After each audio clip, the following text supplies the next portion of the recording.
inauguré un bâtiment au camp GP. On a pris les catapillars pour raser les rues et puis on a versé un peu de gravion mélangé de sable siliceux. Et c'est ça qu'on présente comme des œuvres dans un pays. Ça veut dire qu'en fait, on est dans le rafistolage permanent. Et ces gens-là n'ont aucune vision. C'est parce que Faure Gnassingbé doit aller inaugurer un bâtiment au camp GP, qu'on a fait rapidement la clôture, qu'on essaie de fermer les trous, qu'on verse du sable siliceux sur la route pour éviter qu'il passe dans la poussière. Et c'est ça qu'on présente aux Togolais comme des prouesses. Alors que dans les autres pays, les gens sont en train de faire des autoroutes, les gens sont en train de faire des métros, les gens sont en train de faire des trams, les gens sont en train de faire des routes modernes avec un système d'assainissement qui permet aux populations de vivre dans un cadre de plus en plus agréable. Nous sommes vraiment à la traîne et ces images qui nous reviennent sont vraiment honteuses. Et plus les tas d'ordures qui sont partout dans la ville de Lomé et dont personne ne ramasse les ordures, c'est terrible ce qui nous arrive. Donc, il n'y a aucune fierté à se réjouir de quelques indépendances que ce soit. Il n'y a aucune fierté à célébrer une quelconque indépendance. Si on en parle, c'est juste pour honorer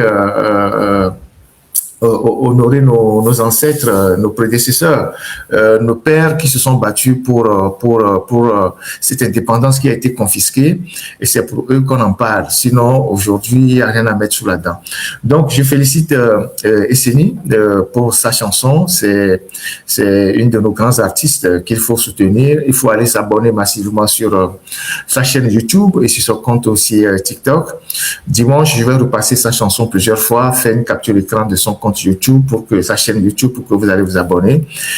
C'est une dame qui porte la voix aujourd'hui de la contestation, qui fait partie des artistes engagés. Et salut à toi Esseni et à toute ton équipe. Nous sommes ensemble. Et merci pour cette chanson-là. Et puis, on la repassera dimanche prochain. Aujourd'hui, c'est juste un petit live. Et puis, on invitera les gens à s'abonner à ton compte ou à ta chaîne YouTube et à ton compte TikTok. Donc, merci d'être dans ce live. Je vous ai parlé la dernière fois de quelques militaires qui ont été placés sous mandat de dépôt à la prison civile de Lomé. Je vous disais qu'ils sont 52, je pense, ouais, 52, dont 8 femmes. C'est des gens qui sont arrivés à la prison assez affaiblis. Beaucoup sont malades, je ne sais pas s'ils ont été torturés, mais les informations que j'ai reçues, ils sont en quarantaine. Ils sont en quarantaine dans le bâtiment annexe de la prison. Ils ne sont pas encore dans la grande cour de la prison. Et qu'aujourd'hui, on est venu extraire une trentaine parmi eux. Je ne sais pas si on les ramène pour des fins d'interrogatoire ailleurs. Mais toujours est-il que c'est des gens qui sont en quarantaine, donc enfermés en permanence.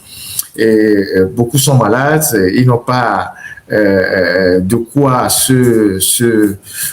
quoi pour leurs besoins personnels, pas de savon, pas d'éponge, pas de brosse à dents et tout ça.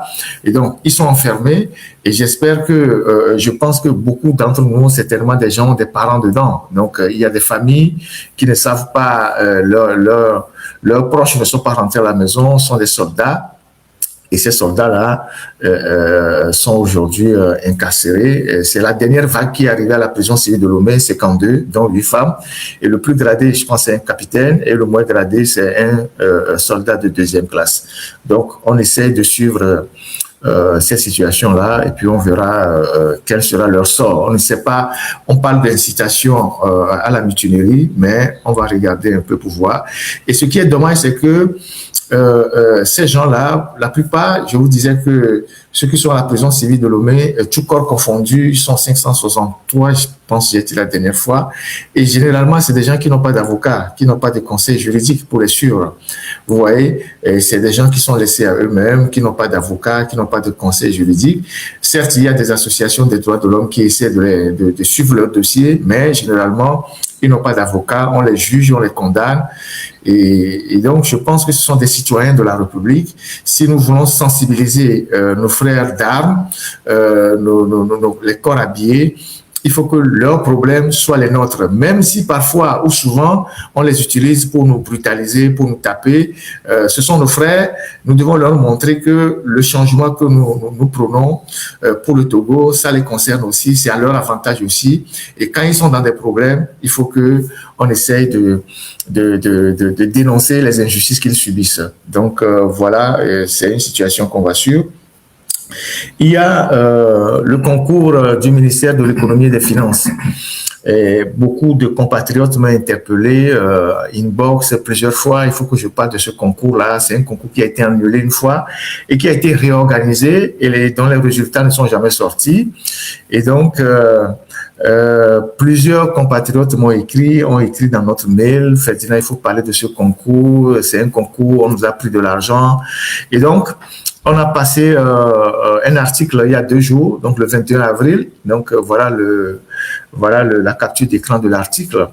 On a fait un article pour dénoncer la non-publication de ces résultats-là au niveau du ministère de l'économie et des finances.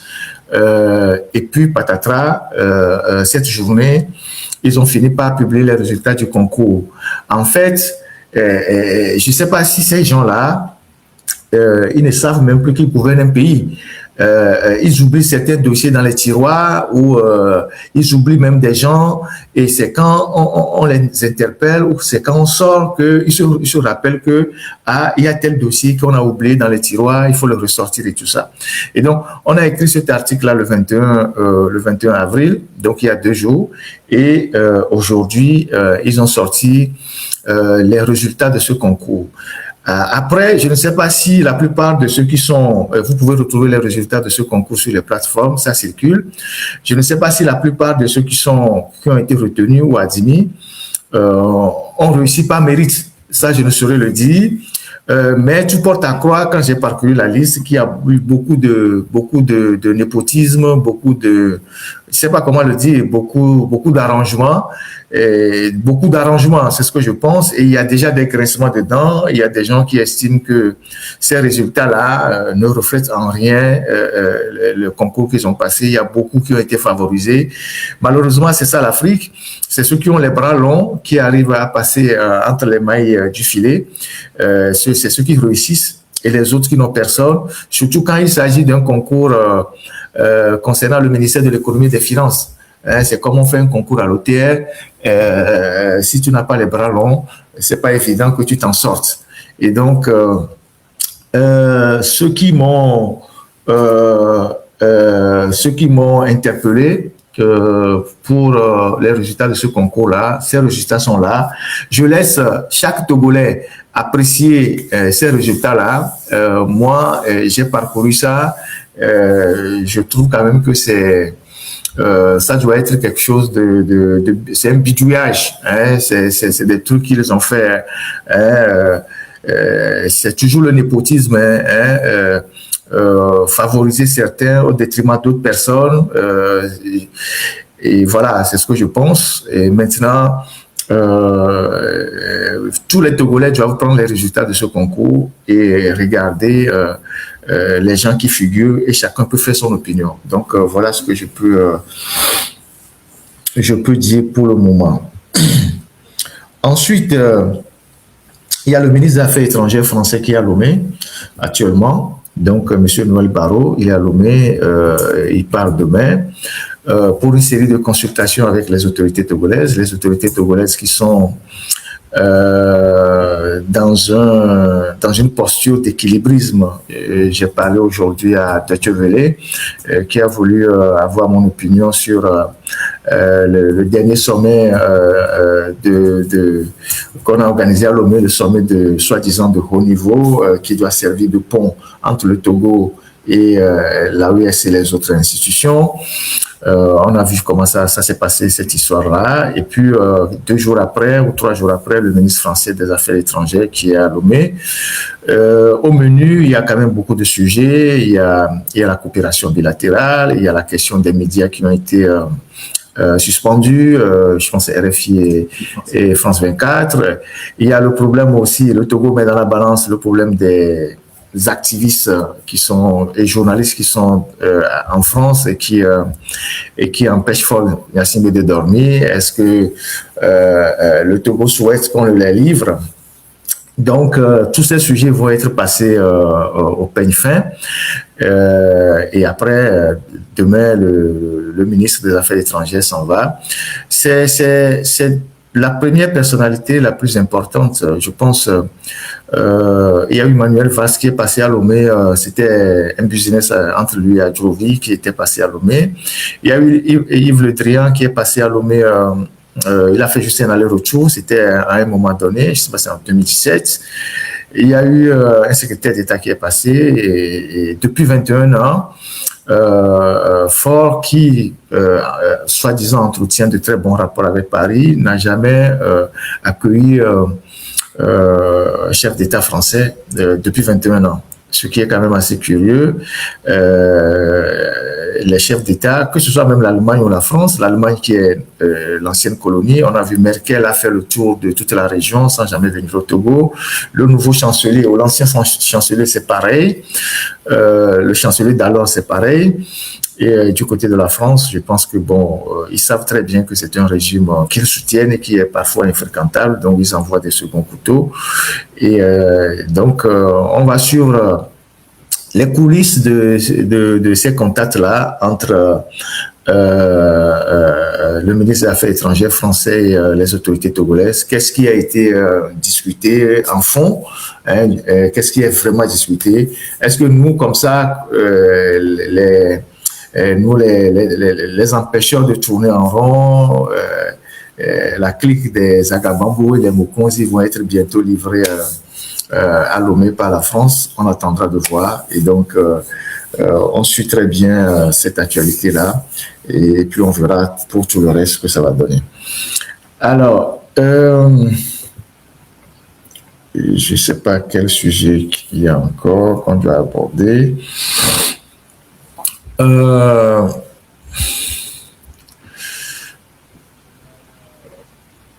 Et il y a un autre sujet qu'on va décaler sur le dimanche. Ça concerne l'Afrique du Sud avec toute la violence qui s'abat sur nos frères là-bas. Et vous savez, je vous ai toujours dit que cette histoire-là où on rabat les oreilles des gens tout le temps, panafricanisme et tout ça, moi, je suis toujours un peu réservé parce que on voit bien ce qui se passe en Afrique du Sud. Voilà, que cette histoire-là, ça n'existe que au niveau d'une certaine élite. La réalité sur le terrain, c'est tout autre chose. Même dans nos propres pays, on n'a jamais réussi à bâtir des nations. Nous sommes à 66 ans après les indépendances. Le Togo est une nation fracturée. Et les gens, quand ils raisonnent au Togo, ils raisonnent en ethnie, en communauté, en clan, en village. Et ceci, ils ne raisonnent jamais en nation. Et à l'échelle de l'Afrique, c'est ça. Et c'est ce qui est en train d'arriver. Et quand tout ça, on rajoute les crises économiques qui font que les populations trouvent aux étrangers comme des envahisseurs, des gens qui viennent prendre leur petit pain, ils les agressent. Et donc, cette histoire-là, c'est vraiment quelque chose d'assez complexe. On en parlera dimanche prochain avec des vidéos qu'on a essayé de collecter de ce qui se passe en Afrique du Sud. Les gens estiment que c'est dommage, c'est pas eux qui doivent faire ça, mais il faut connaître les réalités de ce pays pour savoir, pour comprendre ce qu'ils sont en train de faire. Et c'est ça réellement l'Afrique. L'Afrique, c'est ça l'Afrique en réalité. Hein? Et ça existe même dans nos propres pays. Les gens vont se mettre à condamner, ouais, mais ça existe dans notre propre pays, malheureusement, c'est la réalité. Donc, on en parlera dimanche prochain. Les histoires de AES, tout ça, je n'ai pas envie d'en parler parce que j'avais déjà prévenu les gens sur cette histoire-là. Heureusement que le vernis est en train de craquer. Les gens découvrent un peu plus tard ce qu'on leur a dit au départ. Comment est-ce que cette idéologie a été piratée ou captée par des escrocs qui en font leur gagne-pain. Aujourd'hui, les masques sont en train de tomber et la première personne qui ne doit pas être surprise, c'est moi, parce que je vous avais prévenu. Voilà. Maintenant, on va parler de l'alternative. Voilà. On va parler de l'alternative parce que si nous sommes ici à faire des lives que vous avez l'habitude de suivre et l'habitude de commenter, de nous apprécier et tout ça, c'est grâce à toute une équipe qui m'entoure et qui travaille chaque semaine à collecter les informations, à faire le travail nécessaire de vérification et puis à définir les grands sujets de live, le conducteur et tout ça. Et moi, je viens parler au moins 2 heures de temps ou 3 heures de temps sans arrêt. Mais derrière, c'est toute une équipe qui travaille. Et vous savez très bien les conditions dans lesquelles nous avons évolué depuis le Togo jusqu'à là où nous sommes aujourd'hui. Et on va regarder un peu une image de l'autre journal qu'on va regarder ensemble. Et voilà l'autre journal pour ceux qui ne savaient pas. Je sais que beaucoup de gens le savent, beaucoup de gens nous suivaient depuis le pays. Et ce concept-là, nous l'avons lancé en plus du journal papier qu'on avait parce qu'on était parmi les tout premiers à comprendre que c'est en basculant dans le numérique que nous pourrons assurer la viabilité de notre journal. Et donc, lorsqu'on était au Togo, on a monté ce studio-là et dans lequel on faisait l'autre journal avec des matériels de pointe et tout. Et c'est d'ailleurs une des émissions de l'autre journal qui nous a valu des ennuis et puis après un départ en exil et tout ça.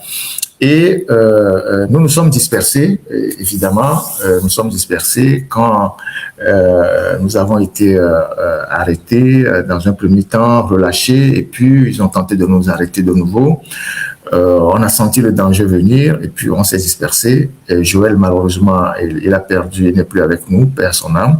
On a une pensée pour lui ce soir et puis ses proches. Son père aussi est décédé, sa mère aussi. Et donc, on a dû partir dans tous les sens et on a perdu l'autre journal. Évidemment, parce que nous sommes à des endroits différents, on ne pouvait plus faire l'autre journal. Et on ne pouvait plus faire l'autre journal. On a démonté nos studios. J'ai dû offrir les caméras à des amis. C'était des caméras qui, j'ai pas emporté les caméras en France. C'est des caméras qu'on avait achetées avec l'aide de certains partenaires qui coûtaient très cher. C'est des caméras avec objectif qui coûtaient en moyenne 1 600 €. Il y avait un autre qui coûtait 1 700 €. Donc, j'ai offert ces caméras-là à des amis pour que, ils puissent continuer par travailler à Lomé, qui sont des journalistes. Donc, j'ai laissé ces caméras derrière. Et donc, depuis 3 ans, nous avons mis fin au journal papier et on a relancé le journal en ligne avec l'appui de RSF, de CPJ et de certains de nos partenaires, au CCRP, tout ça. On a relancé le journal en ligne depuis Dakar. Et nos équipes ont continué par travailler, assurer les articles régulièrement. Chaque jour, chaque semaine, il y a au moins une dizaine d'articles qui sont publiés sur le site www.l'alternative.info. Et les dimanches, moi, je clôturais ça avec les lives. Et donc, on était un peu dispersés. Vous imaginez, on était un peu dispersés, mais il fallait continuer par travailler. Et donc, on a compris que à partir du moment où on n'a plus le journal papier, on était à fond dans le numérique. Dans le numérique, je suis arrivé en France, j'ai continué par me former rapidement avec un master à l'ESJ. Isidore s'est retrouvé à Dakar, lui aussi s'est inscrit à l'ESTIC. C'est ça, non?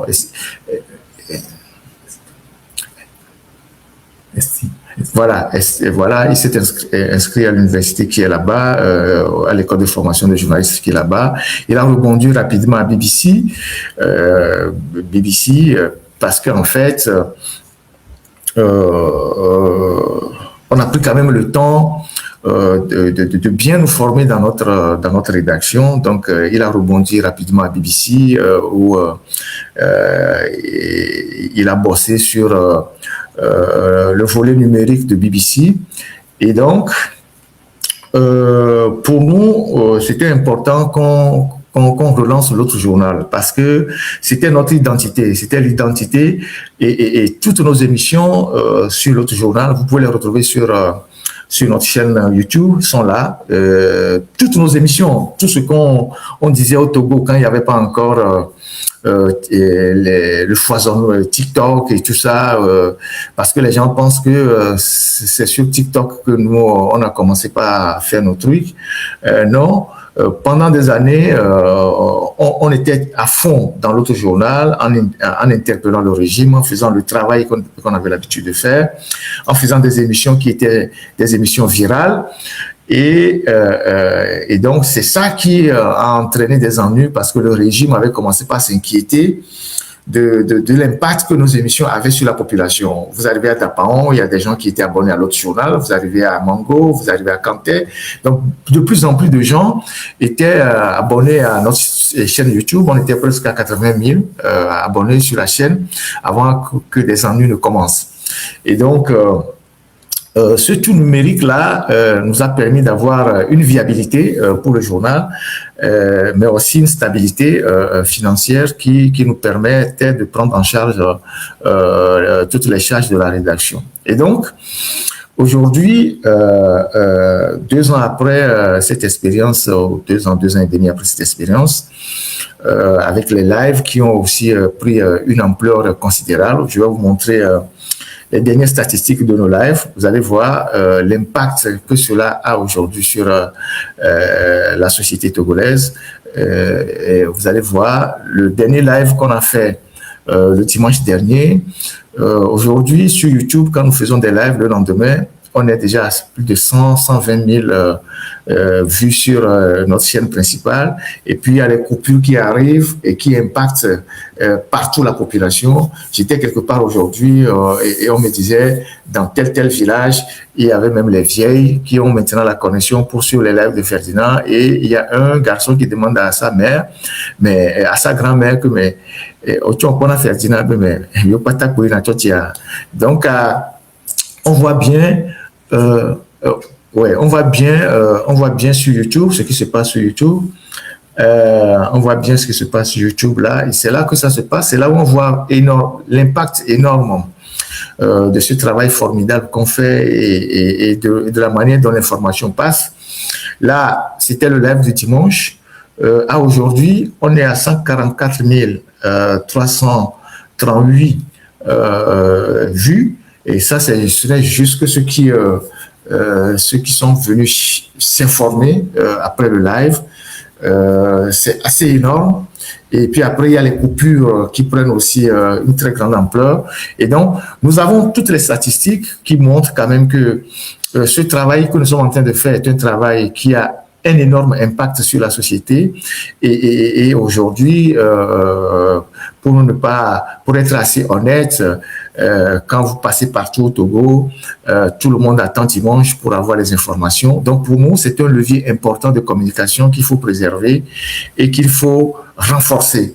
Et donc, on a eu la chance aujourd'hui, maintenant que Isidore est remonté sur Paris avec moi désormais. Ça fait 3 ans que voilà, ça c'était sur TikTok, c'était 84 000 personnes qui étaient connectées le jour du live, c'était le dimanche dernier. Et donc le live qui a duré 2 heures 52 minutes, il y avait 84 000 personnes qui étaient connectées. Et donc nous, on a les indicateurs pour mesurer l'impact du travail qu'on est en train de faire, les couches qui sont touchées. Et nous avons des statistiques quand, par exemple, sur YouTube, on a les statistiques sur les âges. Hein, on voit selon les âges comment les gens suivent nos lives, les moins de 60, les moins de 18 ans, les 18 ans en allant, les 30 ans, 35 ans, 45 ans, 60 ans. On a toutes ces statistiques-là, donc ça nous permet d'avoir vraiment un tableau de bord. Et puis, on a aussi des statistiques sur les pays qui nous suivent. La plupart des pays qui nous suivent, là où on est vraiment suivi. Et ça nous permet de savoir comment on aborde les thèmes, les sujets, de réajuster notre communication. Et donc, par rapport à tout ce défi-là, j'ai entendu les interpellations des uns et des autres, à savoir que les lives soient beaucoup plus en langue vernaculaire pour toucher encore plus de Togolais, parce que ce travail-là est en train de réveiller tout un peuple. Et donc, je suis heureux de vous annoncer que maintenant que Isidore il est là, il va prendre la relève. Faire les lives en vernaculaire, comme moi je vais faire les lives le dimanche, et je vais aborder les sujets en français. Le lundi à 20h, lui, il va aborder les mêmes sujets en EV. En EV pour nos frères et les sœurs qui sont dans les localités et qui n'ont pas et qui ne comprennent pas facilement le français. Donc lui, les lundis à 20h, il va faire les lives en vernaculaire pour nos mamans, pour nos frères, nos sœurs qui sont dans les localités, qui ne comprennent pas. Et puis, je suis en train de négocier avec d'autres amis pour reprendre ça en thème et reprendre en kabien, en moba, pourquoi pas.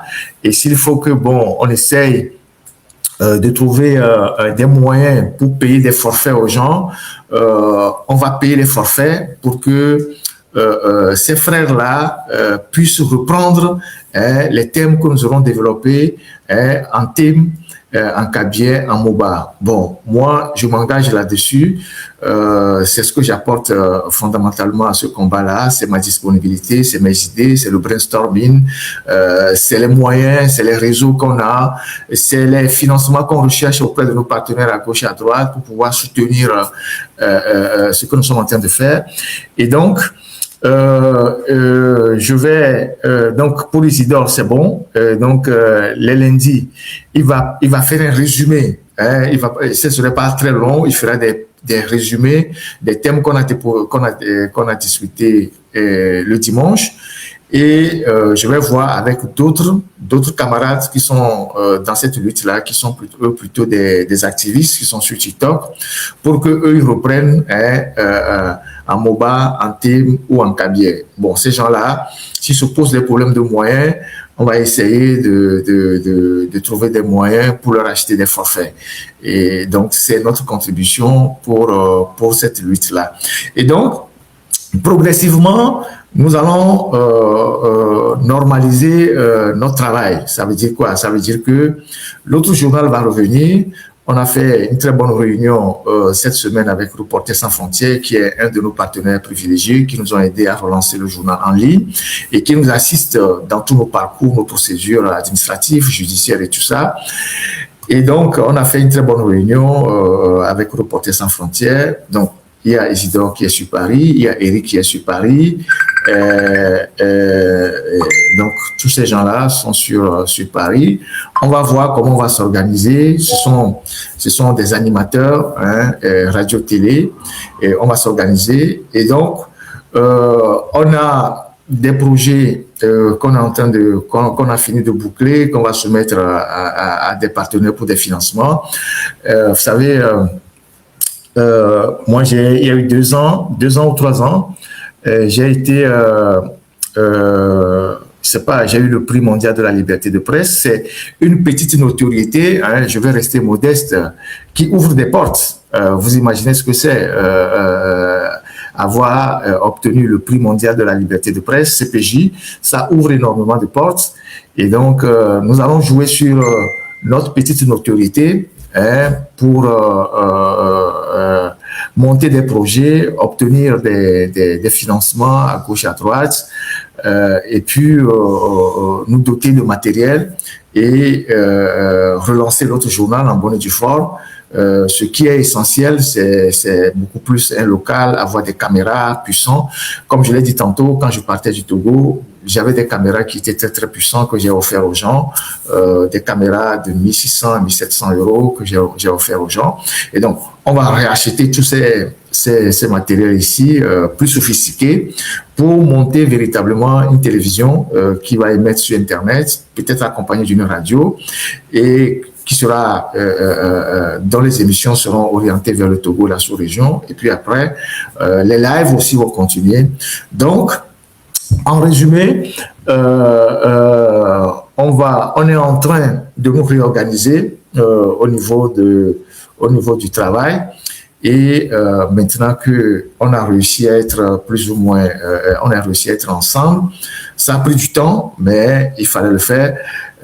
J'ai l'habitude de dire que quand vous êtes un chef de groupe ou vous êtes un leader et que vous avez la chance de briller, il faut que la lumière soit projetée sur vos collaborateurs. Il ne faut pas être le seul à briller dans une zone d'obscurité. Il faut que les gens qui vous entourent, votre lumière, votre bénédiction réjaillisse sur vos collaborateurs pour que vous grandissiez ensemble. C'est en grandissant ensemble qu'on est beaucoup plus solidaire et qu'on est plus fort, parce que si l'un arrive à tomber, l'autre va le relever.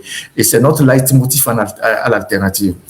Chez nous, à l'alternative, on ne limite pas nos défis, nous défions nos limites. C'est ce que nous faisons.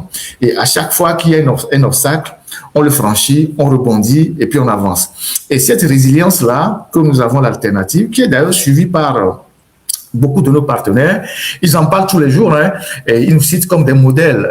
Quand on se retrouve dans les grandes réunions, on se retrouve dans les grandes conférences, ils nous présentent comme des modèles parce que nous avons subi énormément de difficultés, et les gens auraient été à notre place, qu'ils auraient abandonné depuis. Mais on est toujours resté debout, par rapport à tout ce que les gens peuvent raconter, les insultes, les calomnies, les attaques et tout ça. Nous, ça ne nous regarde pas. Nous, le plus important, c'est de continuer par faire ce qu'on sait faire.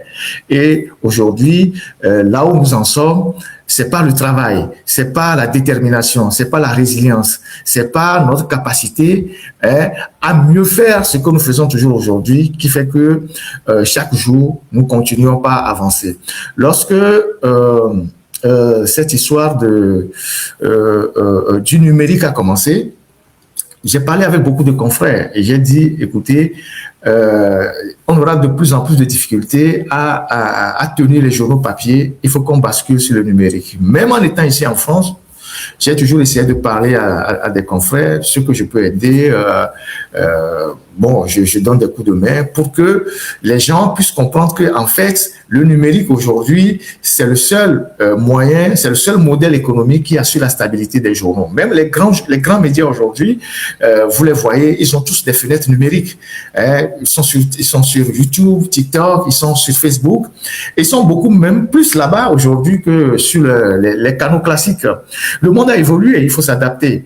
Et c'est ce modèle économique-là que nous avons adopté depuis l'autre journal et jusqu'à ce jour, et qui nous assure une certaine stabilité, stabilité du journal, stabilité financière d'ailleurs, parce que il y a beaucoup de revenus qu'on gagne sur le numérique qui nous permet d'entretenir nos rédactions, d'acheter des ordinateurs.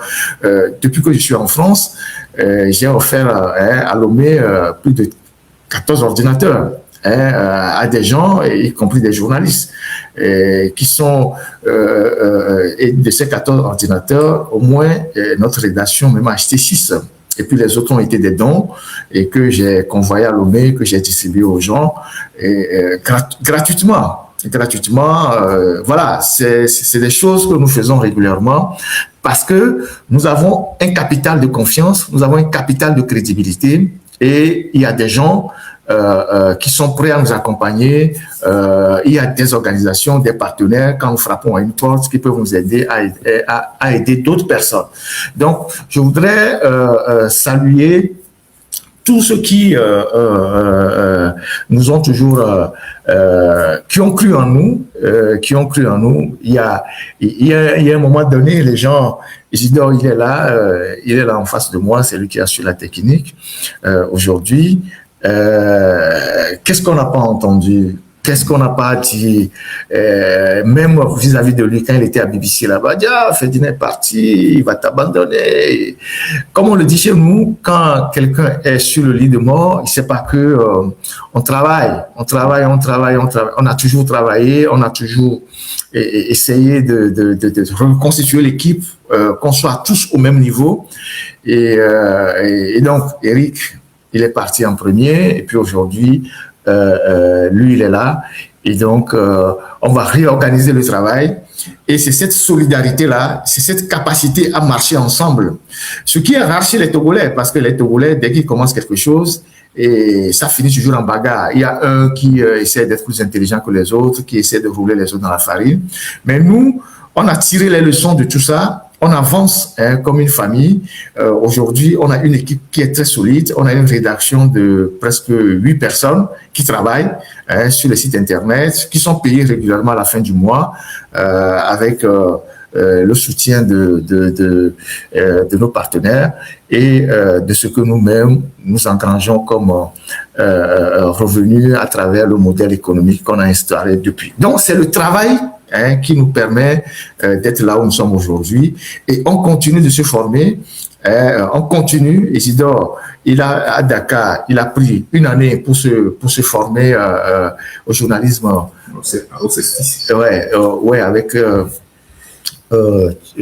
tu as fait le journalisme financier économique. Oui, tu as fait le journalisme financier économique pour pouvoir avoir les outils pour pouvoir interpréter les documents économiques. Moi, je suis arrivé ici rapidement, pendant que j'étais même en procédure d'asile, j'ai fait rapidement un Master 2 à l'ESJ. Et tout ça, ça rentre toujours dans nos objectifs. Nous former davantage. Là, il y a encore plein d'autres formations que nous sommes en train de faire. Et je pense que, voilà. Donc, ce soir, j'ai voulu vous entretenir sur ce réaménagement qu'on va voir dans les prochains jours. Donc, la page YouTube sur laquelle Isidore va vous entretenir, si cette page YouTube est là, on va passer une capture d'écran. Il fera pas ça sur la page principale. Il fera pas ça sur la page principale. Il fera ça sur cette page, voilà. L'autre direct officiel. C'est ici que Isidore va entretenir nos frères et sœurs en vernaculaire. C'est ici qu'il va le faire. Et donc, c'est ici qu'il va décortiquer les sujets en langue locale, les sujets qu'on aura décortiqués dimanche. C'est ici qu'il va le faire. Donc, vous pouvez vous abonner à l'autre direct officiel. Il y a déjà combien d'abonnés là sur ça? Il y a quand même pas mal d'abonnés. C'est un truc qu'on a lancé il y a quelques jours. Et puis après, quand nous aurons... Maxime, il va très bien. Maxime, il est au GIGN. Vous savez que quand il est parti, lui aussi, c'était un problème. Il est exilé. Et il était à BBC quand il est parti en exil. Et puis après, il a rebondi au GIGN. C'est le grand patron du GIGN en Afrique francophone. Il part former les gens un peu partout. Il y a quelques jours, il était en Haïti et en République dominicaine pour former les journalistes là-bas. Et ça, c'est une fierté pour nous, pour l'alternative. Et même étant occupé de l'autre côté, il continue d'assister à la rédaction, de donner des conseils, d'apporter son expertise quand il y a des problèmes. Donc, Maxime est dans la grande famille. On continue de travailler ensemble. On est dans la grande famille. Et il apporte son expertise si besoin en est. Et aujourd'hui, de nous tous, c'est lui qui coiffe une grande organisation sur le plan international, et c'est une fierté pour nous à l'alternative. Et donc, Isidore aussi est passé par la BBC. C'est aussi un plus dans son expérience, pour son expérience. Et donc, voilà ce que nous faisons. Et je pense que tout ça, c'était des objectifs fixés au départ. On s'est dit, écoutez, on va faire ci, on va faire ça, on va atteindre tel objectif, on va atteindre tel objectif. Et Dieu aidant, Dieu merci, aujourd'hui, on est dans cette logique-là. Donc, abonnez-vous à cette page-là, l'autre direct officiel, sur laquelle, comment appelle-t-on, Isidore va vous entretenir à partir de la semaine prochaine à 20h chaque lundi, juste après le live. Lui, il parlera en EV. Et je verrai avec d'autres activistes qui sont sur TikTok. Eux, ils vont utiliser leur page TikTok et, pour pouvoir en parler en thème, en Kabylie, en Moba et dans d'autres langues. Et comme je l'ai dit tantôt, s'il faut qu'on contribue pour que ces gens-là aient de la connexion pour parler régulièrement, on le fera. C'est important aujourd'hui que nous restons focus sur l'information, sur la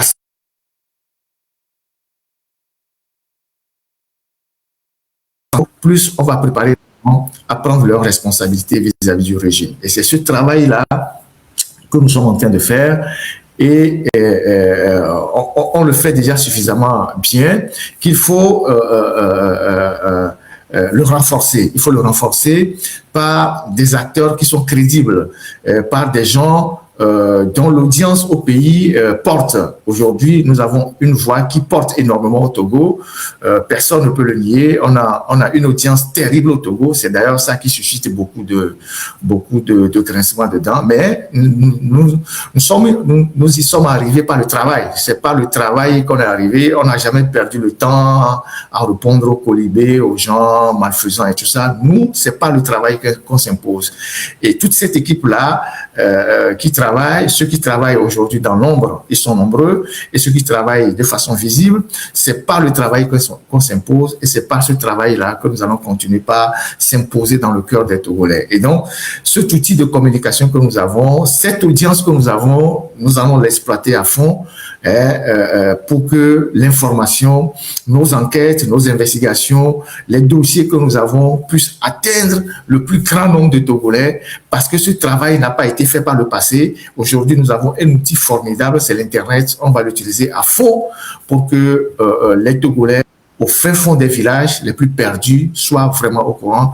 Il y a quelqu'un qui me disait ces jours-ci que tu ne peux pas imaginer que dans nos villages, dans les villages même où les gens n'avaient pas d'informations, aujourd'hui, les gens achètent la connexion. Et les dimanches, ils se mobilisent à 5, à 6, à 7, à 10 pour écouter le live de Ferdinand parce que on aborde les sujets qui touchent directement les problèmes des populations. Nous, c'est ça que nous faisons. Les sujets qui touchent directement les problèmes des populations. Si vous parlez des gens qui sont en Aki Est, vous parlez des gens qui sont à 5C, vous parlez des gens qui sont à Mo, vous parlez des gens qui sont à Badou, vous parlez des gens qui sont à Dagny. Pourquoi ils n'auront pas de sympathie pour vous? Parce que vous êtes le seul ou vous êtes l'un des rares à parler directement de leurs problèmes. Et c'est ce que nous faisons, c'est ce que nous avons compris. Et ce travail-là, on va l'accentuer pour que le plus grand nombre de Togolais puissent être au même niveau d'information. Et une fois que les gens seront au même niveau d'information, ils auront suffisamment des outils, des éléments pour demander des comptes au gouvernement. Et c'est ce travail formidable-là qu'il faut accentuer. Donc voilà pourquoi j'ai voulu faire le live ce soir. Il n'y avait pas quelque chose de particulier. C'est pourquoi nous avons voulu faire le live ce soir. Et je voulais rassurer tous ceux qui m'envoient des informations sur la situation d'intérim que j'ai évoquée la dernière fois.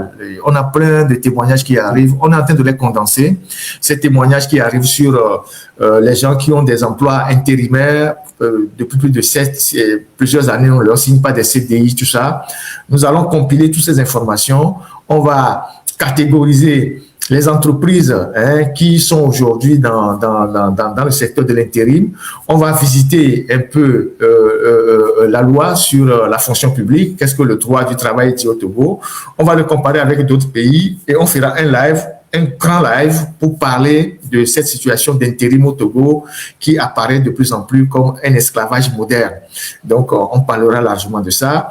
Il y a des gens qui m'envoient des informations sur les litiges fonciers. On prépare un gros live sur l'accaparement des terres c'est un sujet très sensible dans notre pays. L'accaparement des terres, on prépare un gros live. Il y a des gens qui sont confrontés aujourd'hui à des problèmes fonciers un peu partout, des individus qui viennent dans les villages, qui achètent 300 hectares, 500 hectares, 800 hectares, 1000 hectares, 2000 hectares, au mépris de la loi. On est en train de compiler un certain nombre d'informations pour venir faire un live sur l'accaparement des terres. Qui sont ceux qui sont en train de s'accaparer des terres au Togo? Quelles sont leurs motivations? Qui sont ceux qui sont derrière eux? Pourquoi l'État ne fait rien? On parlera de cette histoire d'accaparement des terres au moment venu. Donc, voilà ce que je vais partager avec vous. Et merci encore pour votre soutien sans cesse et votre considération, la confiance que vous avez en nous. Et pour finir, je voudrais vous rassurer que pour nous, c'est le travail qui compte. C'est le travail qui compte. Tous les jours, c'est le travail. Chaque semaine, c'est le travail. Et comment nous faisons tous les jours pour collecter des informations, avoir des sources d'informations pour pouvoir venir les partager avec vous, c'est le plus important. Et c'est notre modèle aussi aujourd'hui qu'il faut renforcer. Et Dieu merci, on a aussi des partenaires qui nous accompagnent et qui sont à nos côtés et qui croient en nous et qui pensent que nous faisons un travail formidable dans un environnement de plus en plus hostile. Et donc, c'est tout ça que nous allons renforcer dans les jours qui viennent. Donc, voilà ce que j'ai voulu partager avec vous ce soir. Merci pour ceux qui se sont connectés pour venir nous écouter. Et donc, rendez-vous dimanche. Nous sommes ouverts à toutes les propositions aussi, les observations. Notre désir, c'est de nous améliorer. On n'a pas la science infuse. À chaque fois que il y a des choses qu'on fait moins bien, on est prêt à nous améliorer. On n'est pas les plus parfaits, mais voilà. Donc, nous sommes ensemble. Et le plus important, c'est que nous abordions des problèmes qui touchent directement les besoins immédiats des Togolais. Aujourd'hui, le Togo, nous tous ne pouvons pas être fiers du Togo, et c'est par là que je vais continuer. Personne ne peut être fier aujourd'hui de l'état dans lequel se trouve le Togo. Vous imaginez ce que le Togo est devenu? Qu'on vous dise qu'on veut aller inaugurer un bâtiment, un président qui se lève pour aller inaugurer un bâtiment au camp GP à Gouin, et on verse du gravier sur une route, et on dit qu'on est en train d'arranger les routes. Vous imaginez ça? Vous imaginez ce qui se passe? Vous imaginez ce qui se passe? Le bâtiment, le camp GP, et on sort, et nous, puis sort corps dit, le président là-bas, tout fond là-bas, il fort lui-même là. Il n'a pas honte. Il devrait avoir honte de ces choses-là. Il devrait avoir vraiment honte de ces choses-là. Franchement, dans les autres pays, les gens ont de véritables projets de modernisation des villes avec des plans d'urbanisation. On goudronne les rues, on met les caniveaux, on met tout. Mais chez nous, c'est quand le président veut passer dans un quartier qu'on verse du gravier pour qu'il n'y ait pas de la poussière. Et on appelle ça grands travaux. On dit qu'on fait des travaux. Même les petits-enfants se moquent de ces choses-là dans les quartiers. C'est vraiment dommage. Donc, merci infiniment à vous. Nous allons réactiver la page de l'autre journal bientôt. Était en hibernation, on va la réactiver et puis on vous demandera d'aller vous abonner là-bas sur cette page aussi dès qu'on sera prêt avec la mise en place de notre studio pour commencer notre travail. Vous verrez que ce sera un travail bien fait, un travail impeccable avec des professionnels qui ont de longues années d'expérience. Et comme je le disais tantôt, moi je ne suis que le premier responsable de tout ce groupe-là. Je ne suis pas un chef. En réalité, je ne suis pas un chef. C'est vrai que mes collaborateurs, ils essaient de dire, bon, c'est toi, mais moi, je ne suis pas un chef. Moi, je suis juste le premier responsable, ça me chie comme ça, de tout ce groupe-là. Mais je suis la figure la plus connue. Et comme je le disais tantôt, quand vous êtes un chef, ou vous êtes un premier responsable et que Dieu vous bénisse, que vous brillez, il faut que la lumière rejaillisse sur vos collaborateurs. Et c'est ce qui se passe chez nous. Chez nous, on évolue en groupe. Et on se serre les coudes, on se tire vers le haut. Et c'est ce qui se passe et c'est ce que nous avons appris à faire. Et c'est ça qui fait la force de notre groupe. Et donc, j'ai plein de collaborateurs que vous ne connaissez pas, qui font un travail formidable dans l'ombre. Et c'est des gens formidable aussi, qui croit en moi. Et voilà. Donc, je pense que c'est cette qualité-là, ces valeurs-là que nous portons qui nous permettent d'avancer et d'aller encore plus loin que ce que nous faisons aujourd'hui. Dieu merci, nous avons une autorité mondiale. On l'oublie souvent. On l'oublie. C'est vrai que moi-même, je n'en parle pas souvent. On a une autorité mondiale. La dernière fois, quand on était à Genève pour aller plaider pour le cas des droits de l'homme, partout où on est passé, quand on arrive quelque part, telle personne dit, mais non, dès que je me présente, dit non, j'ai déjà entendu parler, j'ai lu votre nom dans un rapport, on a déjà communiqué, on était ici. Et les autres disaient, mais Ferdinand, tu n'as plus besoin de te présenter, on te connaît partout. J'ai dit oui, parce que il y a quand même cette notoriété-là, mondiale, qu'on n'utilise même pas souvent à fond, parce que on n'en fait pas un boucan, on fait pas un boucan autour.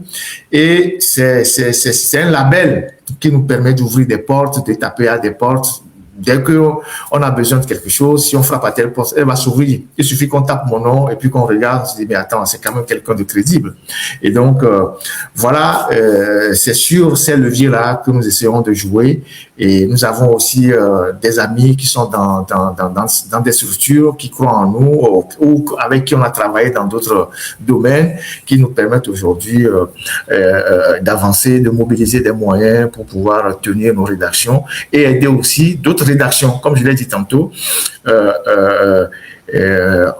parfois, on aide d'autres rédactions et nos camarades qui sont restés à Lomé, nos confrères, j'ai toujours dit, les rares avec qui je parle encore, j'ai toujours dit, il faut laisser vos histoires de journal papier ou à côté du journal papier, il faut faire du numérique. Aujourd'hui, vous voyez ce que capture écran fait, je sais pas comment c'est capture d'écran c'est fait. C'est ce modèle-là, c'est ce genre de modèle, c'est un modèle qui fait que en rien de temps, le média est connu. Et les œuvres du média deviennent virales. Et ça, vous n'avez pas besoin de beaucoup de moyens pour faire ça. Même avec un téléphone, vous savez que Brut, quand Brut a commencé par fonctionner, c'est avec le téléphone que Brut tournait. Et Brut appartient quand même à un grand groupe mondial. C'est le groupe CMA, CGM, qui a des actions là-dedans, de Rodolphe Sadé. C'est le plus grand armateur aujourd'hui mondial. Il a été reçu même hier par le président Ouattara. Et donc, Brut tournait avec juste le téléphone. Et aujourd'hui, ils sont vraiment une référence sur le plan mondial. Et Isidore qui a fait BBC numérique, il sait comment on monte les vidéos, comment on choisit les sujets, comment on fait les capsules, comment on fait on écrit les scripts, on fait les scripts, les pitchs et tout ça, et comment ça prend rapidement. Et donc, c'est ce modèle-là vers lequel il faut aller, et c'est ce que Capture Média a compris. Et donc, mais ça nécessite beaucoup de travail. Il faut travailler. Il faut se dire, je veux vraiment faire ça. Je veux sortir de ce journalisme ancien-là, où on allait faire des petits reportages et tout ça pour vraiment nous adapter aux réalités aujourd'hui du monde. Et donc, c'est ce que Capture Média a compris et vous voyez que toutes ces œuvres sont virales. Et c'est ça la réalité. Et donc, c'est vers là qu'il faut aller. Et nous, quand on a commencé l'autre journal, on avait déjà compris que c'était ce modèle économique-là. Parce que les gens voient capture d'écran, mais c'est un modèle économique basé sur le numérique. Et qui lui permet non seulement d'engranger une très grande audience, mais aussi d'avoir des moyens pour soutenir sa rédaction. C'est ça. Donc, voilà ce que j'ai voulu partager avec vous ce soir. Et on va terminer avec une chanson de l'indépendance. Esseni, je ferai encore la promotion de ta chanson dimanche prochain. Merci pour ta sympathie et beaucoup de courage pour le travail que toi et ton équipe vous abattez. Le plus important, c'est qu'on intensifie la sensibilisation et moi, je reste convaincu que un jour, les Togolais prendront leurs responsabilités. Et ça va arriver bientôt. Et nous sommes en face d'un régime qui est décadent. Quand vous voyez Faure Gnassingbé, vous l'observez de très près, vous comprenez que 20 ans du pouvoir, il est totalement usé et il n'a plus d'autre solution. Il est totalement usé, il est perdu, il n'a plus de vision, il n'a plus d'objectif. Tout ce qu'ils font, c'est le rafistolage, c'est le replâtrage qu'ils font. Et donc, un pouvoir comme ça, qui évolue dans une région où il y a des chefs d'État qui partent par des élections et tout ça, il finira par être assez obsolète et finira par tomber d'une manière ou d'une autre. Mais si nous croisons les bras, il n'ira pas de lui-même. Il faut que nous faisions un travail de fond, chacun dans son domaine, pour que les populations soient suffisamment outillées pour prendre leurs responsabilités. Et donc, je salue, moi, pour finir, tous ceux qui prennent la peine chaque jour de sensibiliser, de porter l'information vers les populations, de traiter les sujets qui sont les sujets les plus importants et de mettre et de révéler les limites de ce régime-là et de convaincre les Togolais que ce régime ne peut plus rien nous apporter. Madame Marguerite Nyakade l'a dit, un seul jour de plus de force, c'est un jour perdu. Et donc, force, c'est quelqu'un qui nous perd le temps. Et il faudra qu'il s'en aille le plus tôt possible pour que le Togo puisse se relever. Et c'est ce travail-là, c'est un travail qu'il faut faire avec des gens de conviction, des gens de valeur, les gens qui mènent une lutte de façon désintéressée. Des gens qui ne sont pas dans des calculs, des gens qui pensent au Togo d'abord. Le Togo au-dessus de tout. Et si nous tous nous sommes persuadés que le Togo est au-dessus de nos petites personnalités, de nos organisations, de nos associations et tout ça, on va y arriver le plus rapidement possible. Après, ceux qui ont des ambitions peuvent les exprimer de façon légitime et aller au suffrage pour demander aux Togolais de leur accorder la confiance. Nous, on n'est pas dans cette posture-là. Nous voulons un pays débarrassé des dirigeants incompétents, des dirigeants qui ne nous ont rien apporté depuis 60 ans et qui tiennent les câbles en compromettant l'avenir de la jeunesse. C'est contre ces gens-là, ces prédateurs financiers que nous essayons de lutter. Et ça, c'est pour le bien de tous les Togolais. Donc, merci à vous tous. Merci. Comme je l'ai dit tantôt, les résultats du concours sont donnés. Vous pouvez aller les voir et commenter les résultats et essayer de comprendre pourquoi il y a ces genres de résultats. Ceux qui veulent faire des analyses beaucoup plus détaillées de ces résultats-là, il faut prendre les résultats et faire vos analyses. Vous avez le droit de savoir pourquoi, et voilà. Parce qu'on est un pays.